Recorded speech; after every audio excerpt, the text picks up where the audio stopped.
ನಮಸ್ಕಾರ ಸ್ನೇಹಿತರೆ, ಎಲ್ಲರೂ ಹೇಗಿದ್ದೀರಾ? ನಾನು ನಿಮ್ಮ ಪವನ್. ಇವತ್ತಿನ ಹೊಸ ವಿಡಿಯೋಕ್ಕೆ ಸ್ವಾಗತ ಸುಸ್ವಾಗತ ಅಂತ ಹೇಳ್ತಾ ಬನ್ನಿ ನಾವು ಇವತ್ತಿನ ವಿಡಿಯೋ ಯಾವುದ್ರ ಬಗ್ಗೆ ಅಂತ ತಿಳಿದುಕೊಳ್ಳೋಣ.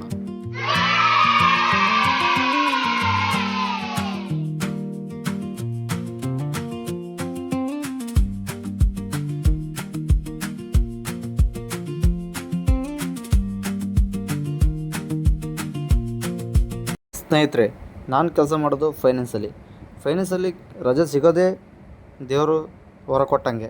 ಅದರಲ್ಲಿ ಆಗಸ್ಟ್ 15, ಸಂಡೇ ಬಂದಿರೋದು ಆಗಸ್ಟ್ 16. ಹಾಗಾಗಿ 2 ದಿನ ರಜೆ ಸಿಗ್ತೆ ಅಂಥೇಳಿ ನಾನು ನನ್ನ ಸ್ನೇಹಿತ ಆನಂದ್ ಅಂಥೇಳಿ ಅವನು ಇದ್ದಕ್ಕಿದ್ದಂಗೆ 14ನೇ ತಾರೀಕಿಗೆ ಡಿಸೈಡ್ ಆದ್ವಿ. ಬೆಳಗ್ಗೆ ಮುಂಜಾನೆ 5 ಪಯಣ ಶುರು ಮಾಡೋಣ ಅಂತ. ಅವನು ನನ್ನ ಸ್ನೇಹಿತ ಎಲ್ಲಿಗೆ ಹೋಗೋಣ ಅಂತ ಏನು ಕೇಳಲೇ ಇಲ್ಲ. ನಾನು ಜಸ್ಟ್ ಒಂದು 1000 ರೂಪಾಯಿ ತಗೊಂಡು ಬಾರ ಮಚ್ಚ ಅಂತ ಹೇಳಿದ್ದೆ. ಅವನು ಆಯಿತು ಅಂತ ಹೇಳ್ದ. ಬೆಳಗ್ಗೆ ಮುಂಜಾನೆ 5 ನಾನು ಅವನ ಮನೆ ಹತ್ರ ಹೋಗಿ ಅವನ್ನ ಪಿಕಪ್ ಮಾಡಿಕೊಂಡು ನಮ್ಮ ಪಯಣ ಮುಂದಕ್ಕೆ ಸಾಗಿಸಿದ ಸ್ನೇಹಿತರೆ.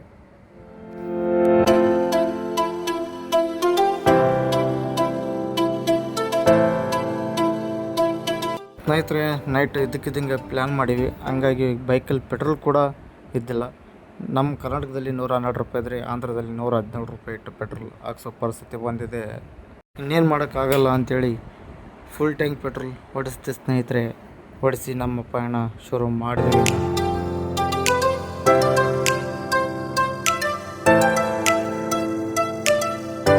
ಸ್ನೇಹಿತರೆ, ಬಳ್ಳಾರಿ ಹಾಗೂ ಬಳ್ಳಾರಿ ಸುತ್ತಮುತ್ತ ಯಾರಾದರೂ ಒನ್ ಡೇ ಪಿಕ್ನಿಕ್ ಪ್ಲ್ಯಾನ್ ಮಾಡೋ ಹಾಗಿದ್ರೆ ಈ ಪ್ಲೇಸ್ಗಳಿಗೆ ನೀವು ವಿಸಿಟ್ ಮಾಡಿ. ತುಂಬ ಅದ್ಭುತವಾಗಿದೆ ಸ್ನೇಹಿತರೆ.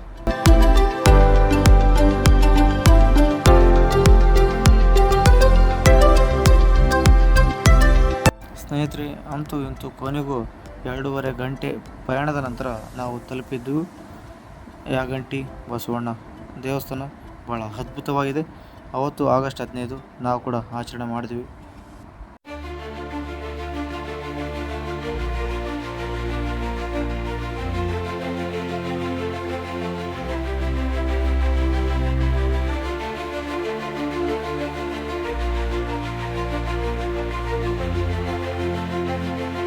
ಸ್ನೇಹಿತರೆ, ಈಗ ನೀವು ನೋಡ್ತಾ ಇರುವಂಥ ಕೊಳದ ಹೆಸರು ಪುಷ್ಕರಿಣಿ. ಇಲ್ಲಿ ಎಷ್ಟು ಅದ್ಭುತಗಳು ಪವಾಡಗಳು ನಡೆದಿವೆ. ಇದು ನೀವು ನಂಬಕ್ಕೆ ಸಾಧ್ಯನೇ ಆಗದಂಥ ಸತ್ಯಗಳು ಇಲ್ಲಿ ಕಂಡು ಬಂದಿವೆ. ಏನಪ್ಪ ಅಂದರೆ, ಇಲ್ಲಿ ನೀವು ನೋಡ್ತಾ ಇರುವಂಥ ನೀರಿನ ಮಟ್ಟ ಎಂದಿಗೂ ಕೂಡ ಕಡಿಮೆಯಾಗೋದು. ಬೆಟ್ಟದ ಮೇಲಿಂದ ಬರುವಂಥ ನೀರು ಈ ಒಂದು ಬಸವಣ್ಣ ಬಾಯಿಯಿಂದ ನೀರು ಬರ್ತದೆ. ಆದರೆ ಆ ನೀರು ಎಲ್ಲಿಂದ ಬರ್ತದೆ ಅನ್ನೋದು ಯಾರೂ ಇಲ್ಲಿವರೆಗೂ ಕಂಡು ಹಿಡಿಯೋಕ್ಕೆ ಸಾಧ್ಯನೇ ಆಗಿಲ್ಲ ಸ್ನೇಹಿತರೆ. ದರ್ಶನಕ್ಕೆ ಹೋಗುವ ಮುನ್ನ ಈ ಒಂದು ಪುಷ್ಕರಿಣಿಯಲ್ಲಿ ಸ್ನಾನವನ್ನು ಮಾಡಿಕೊಂಡು ಹೋದರೆ ನಿಜವಾಗ್ಲೂ ನಿಮಗೆ ಒಳ್ಳೆಯದಾಗುತ್ತೆ. ಇಲ್ಲಿ ನೋಡ್ತಾ ಇರ್ಬೋದು ಎಷ್ಟು ಕಲೆಗಳಿಂದ ಕೂಡಿರುವಂಥ ಈ ಪುಷ್ಕರಣಿ. ನಾರಾಯಣ, ಲಕ್ಷ್ಮೀ ನರಸಿಂಹಸ್ವಾಮಿ, ಈಶ್ವರ, ಪ್ರತಿಯೊಂದು ಈ ಪುಷ್ಕರಣಿ ಒಂದು ಕೊಳದ ಸುತ್ತಲೂ ನಾವು ಪ್ರತಿಯೊಂದು ದೇವರನ್ನು ನೋಡಬಹುದು ಸ್ನೇಹಿತರೆ. ಈಗ ನೀವು ನೋಡ್ತಾ ಇರುವಂಥ ಬಸವಣ್ಣ ಬಾಯಿಂದ ಬರುವಂಥ ನೀರೇ ಎಲ್ಲಿಂದ ಬರ್ತದೆ ಅಂತ ಕಂಡುಹಿಡಿಯೋಕ್ಕೆ ಸಾಧ್ಯನೇ ಆಗದಿರುವಂಥ ಒಂದು ಸತ್ಯ ಸ್ನೇಹಿತರೆ.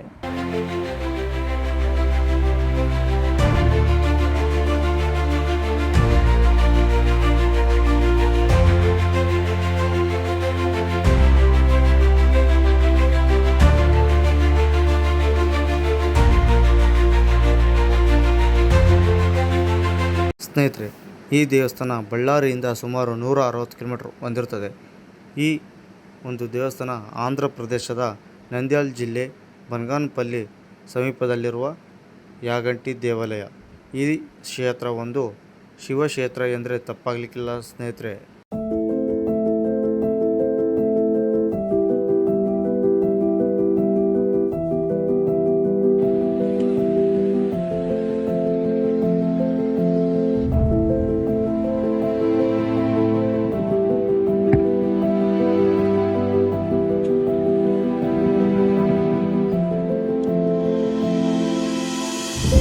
ಸ್ನೇಹಿತರೆ, ನಿಮಗೆ ಈ ಸ್ಥಳ ನೋಡಿದ್ರೆ ಏನೇನು ಬರುತ್ತೆ? ನನಗಂತೂ ಪುಷ್ಪ ಶೂಟಿಂಗ್ ನಡೆದಿರುವಂಥ ಪ್ಲೇಸ್ ನೆನಪು ಬರುತ್ತೆ. ಇಲ್ಲಿ ನೋಡ್ತಿರುವಂಥ ಬ್ರಿಡ್ಜ್ ಮೇಲೆ ಪುಷ್ಪ ಒಂದು ಮೂವಿ ಶೂಟಿಂಗ್ ನಡೆದಿರುತ್ತೆ. ಇಲ್ಲಿ ನೀವು ನೋಡ್ತಿರುವಂಥ ಗುಹೆಯಲ್ಲಿ ಶ್ರೀ ವೆಂಕಟೇಶ್ವರ ಸ್ವಾಮಿ ಒಂದು ವಿಗ್ರಹ ಪ್ರತಿಷ್ಠಾಪನೆ ಮಾಡಲಾಗಿದೆ. ಸ್ನೇಹಿತರೆ, ಅಗಸ್ತ್ಯ ಮುನಿಗಳು ವೆಂಕಟೇಶ್ವರ ಸ್ವಾಮಿ ಒಂದು ವಿಗ್ರಹವನ್ನು ಪ್ರತಿಷ್ಠಾಪನೆ ಮಾಡಬೇಕಂತ ಅಂದ್ಕೊಂಡಿರ್ತಾರೆ. ಆದರೆ ಅದೇ ಸಮಯದಲ್ಲಿ ಅವರ ಒಂದು ಕಾಲು ಬೆರಳುಗಳು ಮುರಿಯುತ್ತವೆ ಅಂತ ಹೇಳ್ತಾರೆ. ಆದ್ದರಿಂದ ಕೆಳಗಡೆನೆ ಶಿವಪಾರ್ವತಿ ಒಂದು ವಿಗ್ರಹವನ್ನು ಪ್ರತಿಷ್ಠಾಪನೆ ಮಾಡುತ್ತಾರೆ.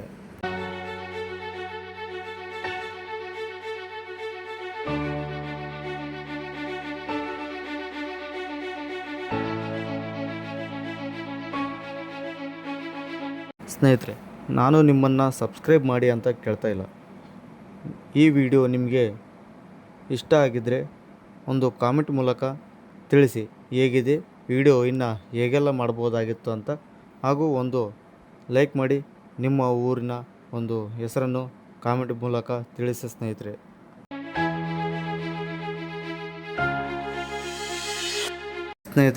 ಯಾರೆಲ್ಲ ಒನ್ ಡೇ ಪಿಕ್ನಿಕ್ ಅಂತ ಪ್ಲ್ಯಾನ್ ಮಾಡ್ತಾಯಿದ್ದೀರಾ, ನಿಜವಾಗ್ಲೂ ಹೇಳ್ತಾ ಇದ್ದೀನಿ, ಯಾಗಂಟಿಗೆ ಬನ್ನಿ, ವಿಸಿಟ್ ಮಾಡಿ. ಯಾರು ಕೂಡ ಡಿಸಪಾಯಿಂಟ್ ಅಂತೂ ಆಗೋದಿಲ್ಲ. ನಿಜವಾಗ್ಲೂ ಭಾಳ ಅದ್ಭುತವಾಗಿದೆ. ಪ್ಲೇಸ್ ಮಾತ್ರ ನೋಡೋಕೆ ಚೆನ್ನಾಗಿದೆ. ಗುಹೆಗಳಾಗಿರಲಿ, ಇಲ್ಲಿನ ಒಂದು ಪವಾಡಗಳ ಬಗ್ಗೆ ಆಗಿರಲಿ ಭಾಳ ಚೆನ್ನಾಗಿದೆ. ಇಲ್ಲಿನ ಒಂದು ಶಿವಲಿಂಗ ನೋಡಿ ಎಷ್ಟು ಚೆನ್ನಾಗಿದೆ ಅಂತ ನೋಡಿ ಸ್ನೇಹಿತರೆ ನೀವೇ.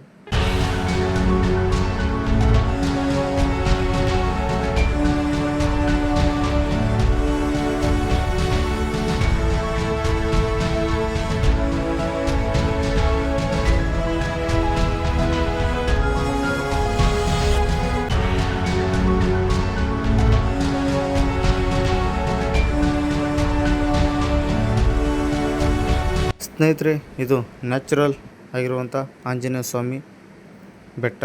ಹಾಗೂ ನೀವು ನೋಡ್ತಾ ಇರ್ಬೋದು, ಮೇಲೆ ದೀಪವನ್ನು ಹಚ್ತಾರೆ. ಅದು ಕೂಡ ಆ ಬೆಟ್ಟವನ್ನು ಏರ್ಬಿಟ್ಟು ದೀಪವನ್ನು ಹಚ್ತಾರೆ ಒಬ್ಬ ಸ್ವಾಮೀಜಿಗಳು. ಹಾಗೂ ನೆಕ್ಸ್ಟ್ ನಾವು ಈ ಕೆಳಗಡೆ ಇರುವಂಥ ಯಾಗಂಟಿ ಬಸವಣ್ಣ ಹಾಗೂ ಒಂದೇ ಕಲ್ಲಿನ ಮೇಲೆ ಇರುವಂಥ ಶಿವಪಾರ್ವತಿ ಒಂದು ರೂಪವನ್ನು ನೋಡೋಣ ಬನ್ನಿ ಸ್ನೇಹಿತರೆ. ಅದಕ್ಕೂ ಮುನ್ನ ಯಾರೆಲ್ಲ ಆಂಜನೇಯ ಸ್ವಾಮಿ ಭಕ್ತರಿದ್ದೀರಾ, ಜೈ ಶ್ರೀರಾಮ್ ಹಾಗೂ ಜೈ ಆಂಜನೇಯ ಸ್ವಾಮಿ ಅಂತ ಕಾಮೆಂಟ್ ಮಾಡಿ ಸ್ನೇಹಿತರೆ.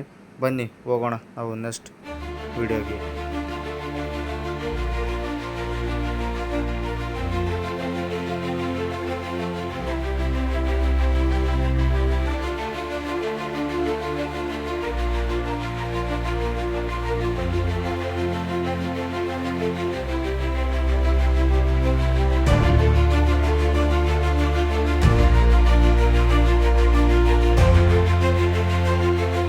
ಸ್ನೇಹಿತರೆ, ಯಾಗಂಟಿಗೆ ಅಂತ ನಾನು ಪ್ಲ್ಯಾನ್ ಮಾಡಿದಾಗ ನಾನು ತುಂಬ ಕುತೂಹಲದಿಂದ ವೇಟ್ ಮಾಡಿದ್ದು ಈ ಯಾಗಂಟಿ ಬಸವಣ್ಣನ ನೋಡಲು.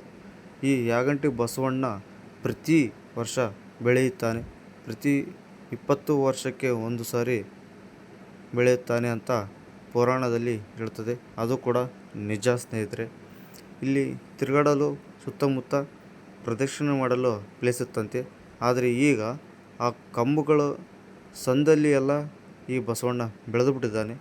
ಸ್ನೇಹಿತರೆ, ಯಾರೆಲ್ಲ ಇಲ್ಲಿಗೆ ವಿಸಿಟ್ ಮಾಡಿದರೆ ನೀವು ತಪ್ಪದೆ ಬಸವಣ್ಣ ಕಿವಿಯಲ್ಲಿ ನಿಮ್ಮ ಒಂದು ಆಸೆಯನ್ನು ಈಡೇರಿಸು ದೇವರೇ ಅಂತ ಕಂಪಲ್ಸರಿ ಕೇಳ್ಕೊಳ್ಳಿ. ಯಾಕಂದರೆ ಈ ದೇವರು ಭಾಳ ಪವರ್ಫುಲ್ ಅಂತ ಇಲ್ಲಿನ ಜನ ಹಾಗೂ ಪ್ರಪಂಚವೇ ನಂಬ್ತಾ ಇದೆ ಸ್ನೇಹಿತರೆ.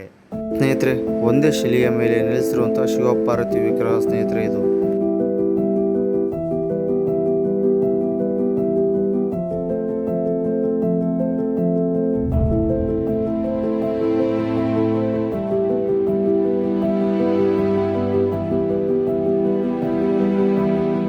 ಸ್ನೇಹಿತರೆ, ನಾವು ಶಿವಪಾರ್ವತಿ ದರ್ಶನವನ್ನು ಮುಗಿಸ್ಕೊಂಡು ಅಲ್ಲಿಂದ ಸುಮಾರು 6 ಕಿಲೋಮೀಟ್ರ್ ಹೊಂದಿರುವಂಥ ಶ್ರೀ ಲಕ್ಷ್ಮೀ ನರಸಿಂಹಸ್ವಾಮಿ ದೇವಸ್ಥಾನಕ್ಕೆ ಹೋಗಿದ್ದು ಸ್ನೇಹಿತರೆ. ಒಳಗಡೆ ಮೊಬೈಲ್ ಅಲೋ ಮಾಡಲಿಲ್ಲ, ಹಂಗಾಗಿ ಅಲ್ಲಿ ದೇವಸ್ಥಾನವನ್ನು ತೋರ್ಸೋಕ್ಕೆ ಆಗಲಿಲ್ಲ. ಹಂಗಾಗಿ ನರಸಿಂಹಸ್ವಾಮಿ ಒಂದು ದರ್ಶನವನ್ನು ಪಡೆದುಕೊಂಡು ನಾವು ಮತ್ತೆ ರಿಟರ್ನ್ ಈಗ ನಾವು ನಿಯರ್ ಬೈ 5 ಕಿಲೋಮೀಟ್ರ್ ಡಿಸ್ಟೆನ್ಸಲ್ಲಿ ಇರುವಂಥ ಗದ್ವಾಲ್ಗೆ ಹೋಗೋಣ. ಗದ್ವಾಲ್ ಅಂದರೆ ಅರುಂಧತಿ ಸಿನಿಮಾದಲ್ಲಿ ನೋಡಿರುವಂಥ ಒಂದು ಕೋಟೆಗೆ ನಾವು ಹೋಗೋಣ ಬನ್ನಿ ಸ್ನೇಹಿತರೆ. ಕೋಟೆ ನೋಡೋಕ್ಕೆ ಹೊರಗಡೆ ಮಾತ್ರ ತುಂಬ ಅದ್ಭುತವಾಗಿದೆ, ಆದರೆ ಒಳಗಡೆ ಏನೂ ಇಲ್ಲ. ಅದು ನೋಡಿದ ಮೇಲೆ ನಮಗೆ ಅರ್ಥ ಆಗಿದ್ದು ತೋರಿಸ್ತೀನಿ ಬನ್ನಿ ಸ್ನೇಹಿತರೆ. ಒಳಗಡೆ ಹೇಗಿದೆ ಹೇಗಿಲ್ಲ. ಅರುಂಧತಿ ಮೂವಿ ನಡೆದಿದ್ದು ಇಲ್ಲೆಲ್ಲ, ಬಟ್ ಆ ಕೋಟೆ ಹಂಗಿದೆ ಅಷ್ಟೇ ಸ್ನೇಹಿತರೆ.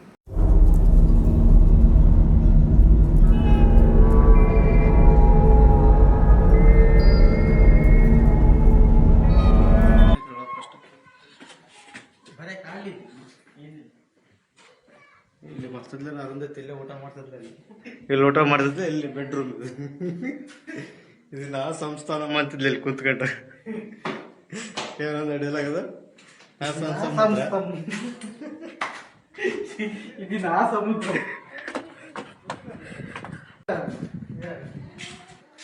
ಗಾಯ್ಸ್. ಪಶುಪತಿನಲ್ಲಿ ಗೊತ್ತಾ ಕೂಡಾಕಿರೋದು ಇಲ್ಲೇ, ಅದಕ್ಕೆ ಪಶುಪತಿ ಹೊರಗೆ ಹೋಗ್ಬಾರ್ದಂತೆ ಎಲ್ಲ ಬರುತ್ತೆ ನೋಡ್ರಿ.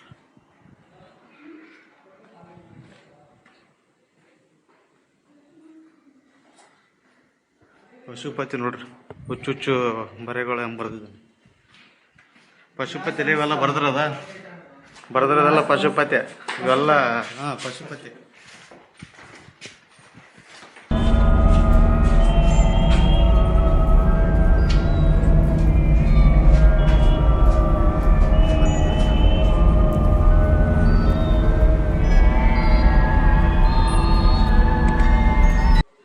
ಗಾಯ್ಸ್, ಇದೇ ಡೋರ್ ಒಳಗೆ ಪಶುಪತಿನ ಬಂಧನ ಮಾಡಿದ್ದು. ಅವನು ಹೊರಗಡೆ ಬರಬಾರ್ದು ಅಂತೇಳಿ ಇವೆಲ್ಲ ಲಾಕ್ ಮಾಡಿದ್ದಾರೆ. ಇವಾಗ ಇದನ್ನಂತ ಅವ್ರಿಗೆಲ್ಲ ಡೌಟ್ ಇದೆ. ನಾನು ನಮ್ಮ ಫ್ರೆಂಡ್ ಜೊತೆಗೆ ಬಂದಿನಿ, ಹಂಗಾಗಿ ದೆವ್ವ ಕಾಣೋಲ್ಲ. ಅಪ್ಪಿ ತಪ್ಪಿ ನೀವು ಲವರ್ ಜೊತೆಗೆ ಬಂದ್ರೆ ನಿಮಗೆ ಪಕ್ಕ ನಿಮಗೆ ದೆವ್ವ ಕಾಣುತ್ತೆ ಗಂಡು ಮಕ್ಕಳು ಪಕ್ಕ. ಇದನ್ನ ಸಂಸ್ಥಾನ. ನೀನು ಸಂಸ್ಥಾನೆ, ನೀನೇ ಹಂಗಾರಿ ಹೆಣ್ಮಕ್ಳಿದ್ರೆ ಅರುಂಧತಿ.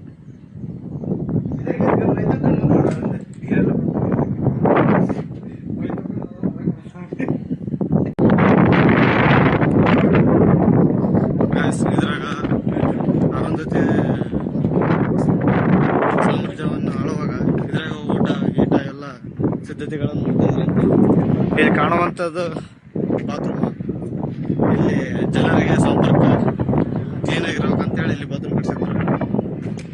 ಸ್ನೇಹಿತರೆ, ಇದು ನೋಡೋಕೆ ಅರುಂಧತಿ ಕೋಟೆ ಕಂಡಂಗೆ ಕಾಣುತ್ತೆ ಅಷ್ಟೇ, ಇಲ್ಲೇನೂ ಇಲ್ಲ. ಬಟ್ ಹೊರಗಡೆ ನೋಡೋಕೆ ಮಾತ್ರ ವ್ಯೂ ಚೆನ್ನಾಗೈತೆ, ಕೋಟೆಗೂ ಚೆನ್ನಾಗೈತೆ. ಹಂಗಾಗಿ ನಾನು ಸ್ನೇಹಿತ ಜಸ್ಟ್ ಕಿಡ್ಡಿಂಗ್ ಅಂದರೆ ಸುಮ್ಮನೆ ತಮಾಷೆ ಮಾಡ್ಕೊತ ಅಲ್ಲಿ ಇಲ್ಲಿ ಅಂಥೇಳಿ ಸುಮ್ಮನೆ ಮಾತಾಡಿದ್ವಿ ಅಷ್ಟೇ. ಅಷ್ಟು ಬಿಟ್ರೆ ಏನಿಲ್ಲ. ಕೋಟೆ ನೋಡೋಕ್ಕೆ ಚೆನ್ನಾಗಿದೆ. ಯಾರಾದ್ರು ನೋಡೋಕೆ ಬಂದರೆ ಬನ್ನಿ, ದಾರಿಯಲ್ಲೇ ಇದೆ. ಭಾಳ ಅದ್ಭುತವಾಗಿದೆ ಸ್ನೇಹಿತರೆ.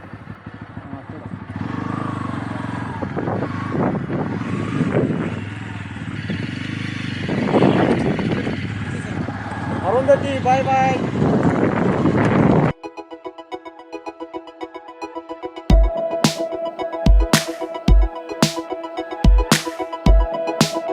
ಸ್ನೇಹಿತರೆ, ಇನ್ನೇನು ನಮ್ಮ ಒಂದು ಒನ್ ಡೇ ಪಿಕ್ನಿಕ್ ಕಂಪ್ಲೀಟ್ ಆಯಿತು. ಹೋಗುವ ದಾರಿಯಲ್ಲಿ ಸಾಯಿಬಾಬಾ ಟೆಂಪಲ್ ಹೊರಗಡೆ ಭಾಳ ಚೆನ್ನಾಗಿ ಕಾಣ್ತಾ ಇತ್ತು.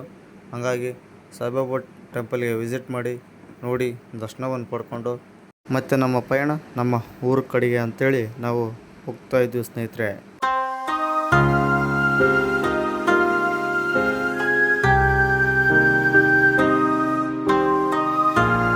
ಸ್ನೇಹಿತರೆ, ಹಾಗೆ ಹೋಗುವ ದಾರಿಯಲ್ಲಿ ಆಲೂರು ಹತ್ರ ಆಂಜನೇಯ ಸ್ವಾಮಿ ವಿಗ್ರಹ ಇತ್ತು. ಅಲ್ಲಿ ನಮಸ್ಕಾರ ಮಾಡ್ಕೊಂಡು ಜೈ ಶ್ರೀರಾಮ್ ಅಂತ ನಾವು ಮತ್ತೆ ನಮ್ಮ ಪಯಣ ನಮ್ಮ ಊರ ಕಡೆಗೆ ಅಂತೇಳಿ ನಾವು ಈ ವಿಡಿಯೋ ಎಂಡ್ ಮಾಡೋ ಸಮಯ ಬಂತು ಸ್ನೇಹಿತರೆ. ಈ ವಿಡಿಯೋ ನಿಮಗೆ ಇಷ್ಟ ಇದ್ದರೆ ಶೇರ್ ಮಾಡಿ ಸ್ನೇಹಿತರೆ, ಲೈಕ್ ಮಾಡಿ ಹಾಗೂ ಕಾಮೆಂಟ್ ಮಾಡೋದು ಮಾತ್ರ ಮರೆಯೋಕೆ ಹೋಗ್ಬೇಡಿ ಸ್ನೇಹಿತರೆ. ಈ ವಿಡಿಯೋ ಇನ್ನು ಹೇಗೆಲ್ಲ ಇತ್ತು ಅಂತ ನಮಗೆ ಕಾಮೆಂಟ್ ಮಾಡಿದ್ರೆ ನಾವು ಮುಂದಿನ ವಿಡಿಯೋದಲ್ಲಿ ತಿದ್ದುಪಡಿ ಮಾಡ್ಕೊಳ್ಳೋಣ. Thank you so much. Tata, bye bye.